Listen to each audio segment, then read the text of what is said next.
What separates growth companies from companies that don't grow? What do I know about growth? I was president of 3 fast growth companies over about a 15-year period. But for the last 10 years, I've done nothing but study what leads to sustainable, profitable growth.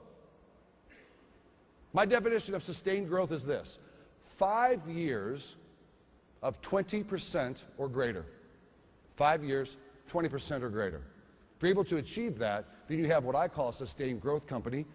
There are 7 areas in which growth companies concentrate their time, their money, and their effort. I'm not going to be telling you what to do today. It would be presumptuous of me, it would even be incorrect for me to tell you what to do to grow your businesses.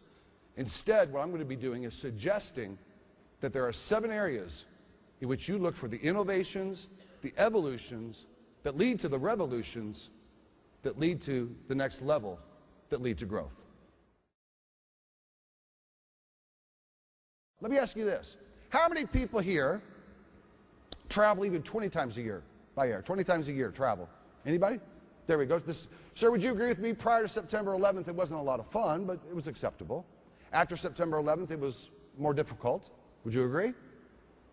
Would you agree in the last 2 years it's become even worse? Can we go so far as to say it was horrific in the last... Is that true? For those who don't know, it's even worse now than ever before. But here's what I do. The only way I can survive a business travel day and keep a smile on my face is by keeping my eye on a prize. I have a prize at the end of every business travel day, and there it is. It's a vanilla milkshake. I love vanilla milkshakes. Can you see it? I'm going to get out of the way of it. Can you see it? I mean, look, folks, I'm not just talking about the milkshake. I'm talking, can you see this condensation? That's part of the visualization. Can you see how thick the straws are sticking up in the middle there? Big, thick, beautiful vanilla milkshake. I just visualize that prize when they say things to me like, "I'm so sorry, sir, your flight's been canceled." That's okay. I'm sure there'll be another one. See how that works? Now, it's been a particularly difficult day of planes, trains, and automobiles. I'm arriving into Baltimore, Maryland at midnight.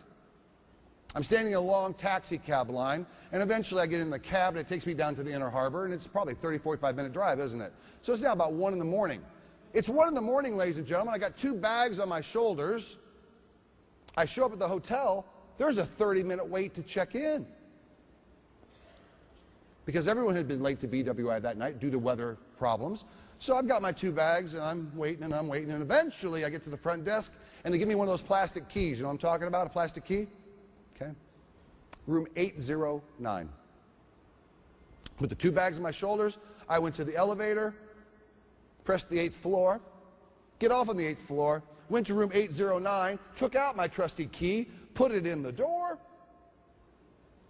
It didn't work, did it? That is a 50-50 proposition in our country. So, I'm still smiling. I went downstairs. I got another key. I put the 2 bags on my shoulders. I went to the 8th floor. I went to room 809. I put it in the door. Now, this time it worked. This time it worked, and I pushed through. I went through. I didn't even put the bags down. I went straight over, and I hit room service. This is an exact quote of what I heard on the other end of the line. "Good evening, Mr. Little. This is Stuart in room service. What can I do to serve you?" Quite the eager beaver for 1 in the morning. Would you agree? But he was obviously polite. He was obviously well trained. At this point in the transaction, I was relatively encouraged. At this point, I said, "Stuart, I'd like a vanilla milkshake, please." Now, what did Stuart say to me? Right, we don't have vanilla milkshakes. I was crushed, right? But I regrouped. I knew he was my friend. He was been so nice to me. I said this. I said, "Stuart, my friend, let me ask you this question. Do you have any vanilla ice cream in the kitchen tonight?" "Oh, yes, Mr. Little. We've got ice cream. Would you like some?" So, "Yes, Stuart, I'd like a full bowl of vanilla ice cream." He said, "Yes, sir. Right away, sir. Anything else I can do to serve you?" I said, "Yeah. You got any milk down there in the kitchen?" You need milk, Stuart? He said, yes, Mr. Little, I've got milk. Would you like some? Yes, Stuart, I'd like a half-full glass of milk in the tallest tumbler you have. Half full, Mr. Little? Half full, Stuart. Now, he thought that was an odd request, but he agreed to it. Anything else, Mr. Little? Anything else at all I can do to serve you? Stuart, I'm going to need a long spoon to go with that. Now, you think I'm making this up. Folks, I can't make stuff like this up. Okay? This is what happened. 5 minutes later, there was a knock at the door, and there is a tray with a full bowl of ice cream, half a glass of milk, and a long spoon. Now, I have a question for you. Perhaps you'll want to discuss it amongst yourselves. The question is this: is Stuart stupid?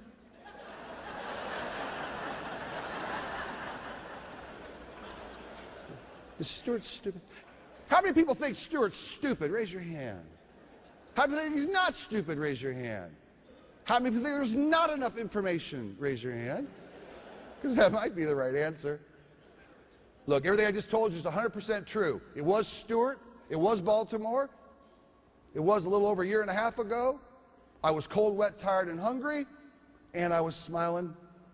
It's all true. Haven't told you the full truth. Full truth is this. I've run that experiment over the last 5 years approximately 50 times a year, a total of 250 times, about 50 times a year. Now, it's not every night, because often, it's like here, it's on the menu. So I don't call it in if it's on the menu, I know we'll do it. I test the system when it's not on the menu. And that's the point of the milkshake story. Remember, this is not a customer service story. Stuart wanted to do a good job. The milkshake rule says this: Stuart's not stupid, it's the system that's stupid. Don't let your systems make you stupid. With all the getting of technology, it should make us faster, cheaper, better, and smarter. Clearly, the most important thing you can do to grow your business is finding and keeping the best and the brightest. Finding and keeping the best and the brightest is where business growth leaders concentrate the most time, the most money, and the most effort. I am concerned that business growth leaders like you, they tend to see hiring, training, and retaining of the best and brightest as the thing that gets in the way of doing their real job. They got their real job over here. And then every once in a while, we got to go do this thing over here. And I'm here to tell you that this is your real job. This is your job. This is the job of a business growth leader. It isn't doing the thing. It's finding the best, brightest people to do the thing with and for you. And that transition is what leads to growth. 55 used to be old. I have a 16-year-old son, and he will see 75 the way you and I see 55. We're going to have 85-year-old workers. You will have 85-year-old workers in your business in your lifetime, and one of them will be you. Because here's how it works. I see a lot of smiling 55-year-olds right now. It's kind of interesting. Here's how it works. A young person's dream, my definition of young has changed in recent years. My definition of young is less than 50. People under the age of 50's dream is to retire early.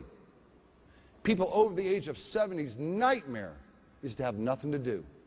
And as a result, people are going to work well into their 80s, if not their 90s, because they'll have both the desire and the health to do it. And we're going to want them to, because we got 7 million skilled workers already missing. We need people to work longer, and you're going to want to work longer. How does that affect this business and this industry? Remains to be seen. You want to see what 60 looks like, though, in our culture today? She is 61. Yeah. Sir, you appear to be my age. 61 makes sense, right? Was her poster on your wall like it was on my wall as a teenager? I can do the math. Yeah. 61. She's looking good. Now what's this an ad for? Besides plastic surgery, what would this be an ad for? Kmart. Yeah, Kmart. What does Kmart know that you need to know? 70% of the discretionary spending in the United States, not Canada, the United States, 70% is with people 50 plus. Let me say it another way. She got all the money. She has all the money. If you're 85 years old, she's an adolescent. Would you agree? She's coming out with a new TV show. It's incredible, the transformation. You want to see what 75, this one's for the women in the room today. We've got a lot of women here today. You want to see what 75 looks like in our culture now? Impossible 20 years ago. There he is, Sean. Women love Sean Connery.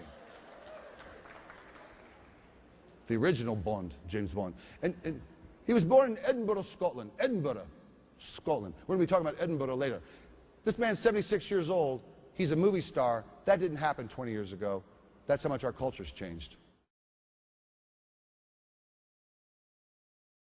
What you do matters.